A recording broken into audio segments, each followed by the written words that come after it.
नमस्कार दोस्तों, आज हम बात करेंगे एक ऐसे पर्व की जो सिर्फ एक त्योहार नहीं बल्कि जीवन को नई दिशा देने वाला संदेश है। जी हाँ, आज हम बात करेंगे मकर संक्रांति के बारे में। मकर संक्रांति, जिसे कोई पतंगों का त्योहार कहता है तो कोई तिल गुड़ का, तो कोई इसे स्नान और दान का पर्व मानता है।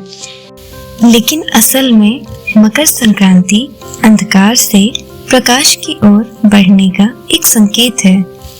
आज इस वीडियो में हम जानेंगे कि मकर संक्रांति क्या है, इसे क्यों मनाया जाता है और इसका आध्यात्मिक और वैज्ञानिक महत्व क्या है और भारत के अलग अलग हिस्सों में इसे कैसे मनाया जाता है। तो चलिए शुरू करते हैं। मकर संक्रांति वह दिन जब सूर्य देव धनु राशि से निकलकर मकर राशि में प्रवेश करते हैं। सूर्य का यह परिवर्तन सिर्फ ज्योतिषीय नहीं बल्कि प्राकृतिक और आध्यात्मिक रूप से भी काफी महत्वपूर्ण होता है। इस दिन सूर्य दक्षिणायन से उत्तरायण होते हैं, यानी दिन बड़े होने लगते हैं, रातें छोटी होने लगती हैं, ठंड धीरे धीरे कम होने लगती है और प्रकृति में नई ऊर्जा का संचार होने लगता है। इसीलिए मकर संक्रांति को नई शुरुआत का पर्व माना जाता है। हमारे शास्त्रों में कहा गया है कि जब सूर्य उत्तरायण होते हैं तो यह समय देवताओं का दिन माना जाता है। इस काल में किया गया स्नान, दान, जप और तप कई गुना फल देता है। इसी कारण मकर संक्रांति के दिन लोग सुबह जल्दी उठकर स्नान करते हैं, सूर्य देव को जल अर्पित करते हैं और दान पुण्य करते हैं। मान्यता है कि महाभारत के महान योद्धा भीष्म पितामह ने भी उत्तरायण काल में अपने प्राण त्यागे थे। इसी वजह से मकर संक्रांति त्याग, तपस्या और मोक्ष से जुड़ा हुआ पर्व माना जाता है। मकर संक्रांति के दिन पवित्र नदियों में स्नान विशेष पुण्यदायक माना जाता है। गंगा, यमुना या किसी भी पवित्र जल में स्नान मन और शरीर को शुद्ध करने का प्रतीक है। स्नान के बाद लोग दान भी करते हैं।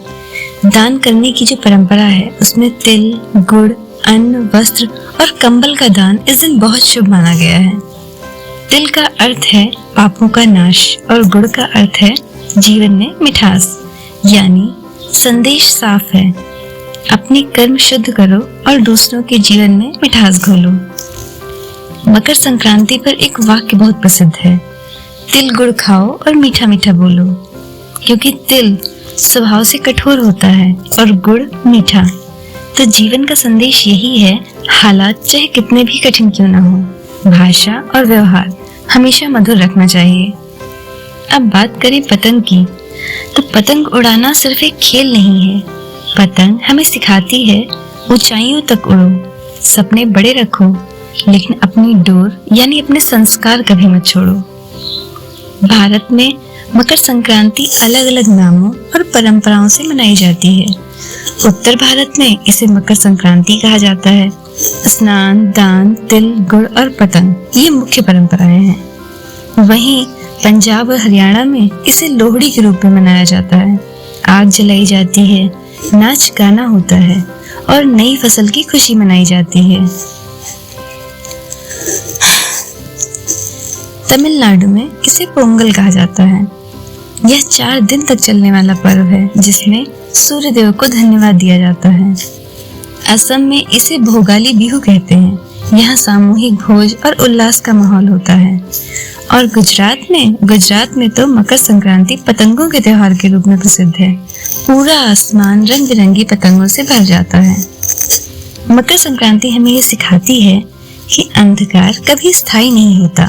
चाहे जीवन में कितनी भी कठिनाइयां क्यों ना हो, सूर्य एक दिन जरूर उदय होता है। यह पर्व कहता है, नकारात्मकता छोड़ो, अपने भीतर के सूर्य को जगाओ और जीवन में प्रकाश फैलाओ। इस मकर संक्रांति सिर्फ त्योहार मत मनाइए बल्कि एक नई सोच अपनाइए, मीठा बोलिए, सच्चा जीवन जिए और दूसरों के जीवन में रोशनी बनकर उभरिए। आप सभी को आने वाली मकर संक्रांति की हार्दिक शुभकामनाएं। धन्यवाद।